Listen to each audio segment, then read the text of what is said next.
Mercredi 14 août, bienvenue à toutes et à tous. Nouveau point sur l'actualité de la région. On est ensemble pendant 8 minutes. Et le premier point sur l'actualité, c'est ce fait divers après l'autopsie du couple retrouvé mort à Merck-Saint-Liévin dans le Domarois. La piste de l'homicide par conjoint puis du suicide se confirme. D'après les relevés, la jeune femme serait morte d'un seul coup de fusil qu'elle ne pouvait pas se tirer seule dessus, contrairement à ce que révèle l'angle du coup de feu mortel sur le jeune homme qui, lui, s'est donc suicidé. Les auditions des proches des victimes révèlent un climat de tension conjugale, mais aucun antécédent de violence n'avait été signalé aux forces de l'ordre.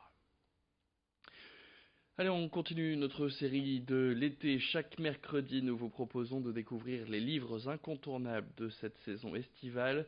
Que vous bouquiniez en vacances à la plage ou pour vous détendre, eh bien voici une nouvelle sélection signée Hélène Woodhouse de la Chouette Librairie à Lille.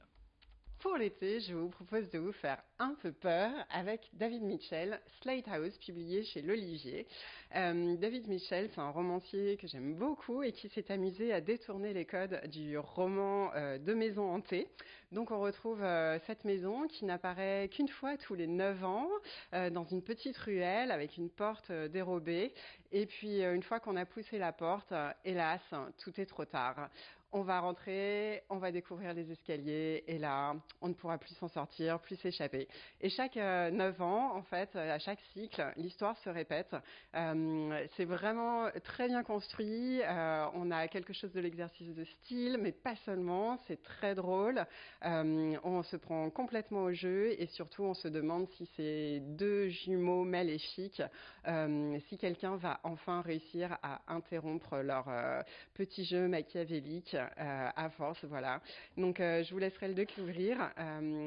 Ça s'appelle Slate House et quand vous rentrez dans cette maison, c'est fini pour vous.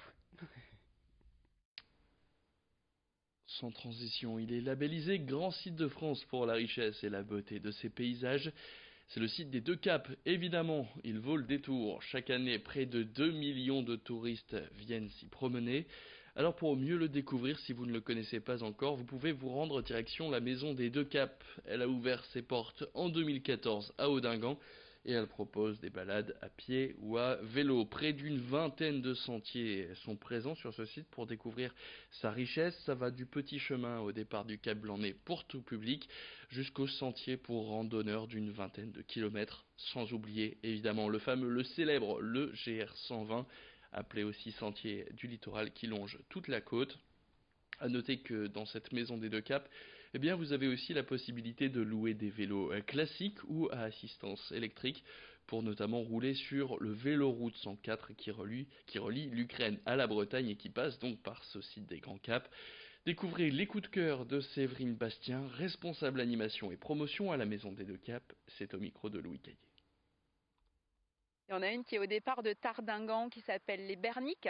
C'est la dernière née au niveau du grand site. Elle fait un petit 7 km et on est vraiment entre Audingan et Tardingan. On a vu des vues exceptionnelles sur la baie d'Huissan, sur les pieux de moule entre Audingan et Tardingan toujours. Un côté campagne, un côté mer, un côté falaise, un côté dune. Donc ça regroupe vraiment pas mal de paysages qu'on peut retrouver sur le grand site.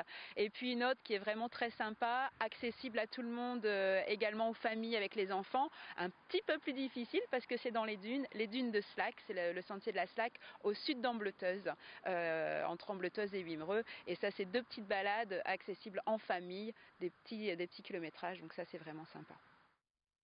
Et puis demain jeudi, c'est donc jour férié pour ceux qui ne sont pas en vacances. Évidemment, le 15 août, c'est l'Assomption, une fête chrétienne qui célèbre la montée de la Vierge Marie au ciel. Une journée mariale marquée notamment par de nombreuses bénédictions de la mer, mais aussi par des feux d'artifice. Découvrez tout de suite les idées de sortie 100% gratuites pour ce jeudi férié, répertoriées par Edil Gunaï. Elle nous emmène direction Lille, Arras, Gravelines et Montreuil-sur-Mer.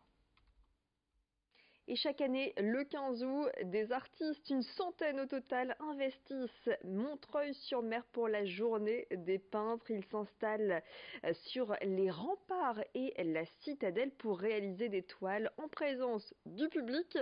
Le thème cette année, Montreuil et ses paysages, des toiles exposées vers 16 h sur la place d'Arnétal pour un concours et un vote du public. L'exposition est visible jusqu'à 20 h. On part à Gravelines avec une journée spéciale consacrée à l'Islande sur la plage de Grand Fort Philippe. Dès 10 h, la découverte sera culinaire avec le plat typique islandais, la jólakaka. C'est son nom, vous pourrez le déguster. À 14 h30, concours de réalisation de cabines de plage aux couleurs de l'Islande. Des animations sont prévues toute la journée avec même une zumba aux accents islandais à partir de 18 h sur la plage. Voilà qui devrait vous faire voyager sur la plage de Grand Fort Philippe donc. Beau programme également du côté d'Arras pour ce 15 août avec la fête des Grandes Prairies organisée sur la base de loisirs des Grandes Prairies. Beau programme car les animations débuteront vers midi pour se poursuivre jusqu'au feu d'artifice à 23 h. C'est un événement qui se veut familial avec fête foraine, fête de l'andouillette et vidéo mapping. Et puis une scène d'artistes à partir de 19 h avec en tête d'affiche Black M, concert gratuit. Et puis à Lille ce jeudi, ce sera le dernier jour pour profiter de l'île plage. À cette occasion, une grande journée de clôture est organisée avec une chasse au trésor, un mini-concert ou encore un lâcher de lanternes volantes à 17 h. Ça se passe boulevard de Strasbourg de 13 h à 20 h, en espérant que le soleil ne boude pas trop la région des Hauts-de-France. Profitez bien. C'est pas vraiment ce qui est annoncé, on annonce surtout de la pluie, notamment dans la matinée de demain jeudi. Attention au vent aussi qui sera présent, notamment dans l'après-midi. Elle est l'actualité en bref avant de se quitter. C'est Raphaël et Jade qui sont donc les deux prénoms les plus donnés en 2018 dans le Nord et le Pas-de-Calais. Comme chaque été, l'INSEE vient de publier la liste des prénoms les plus populaires et si au niveau national, ce sont donc Emma et Gabriel qui remportent la palme. Par chez nous l'année dernière, ce sont donc Raphaël pour les garçons et Jade pour les filles qui ont trusté le haut du podium. C'est la fin de cette édition. Tout de suite la météo.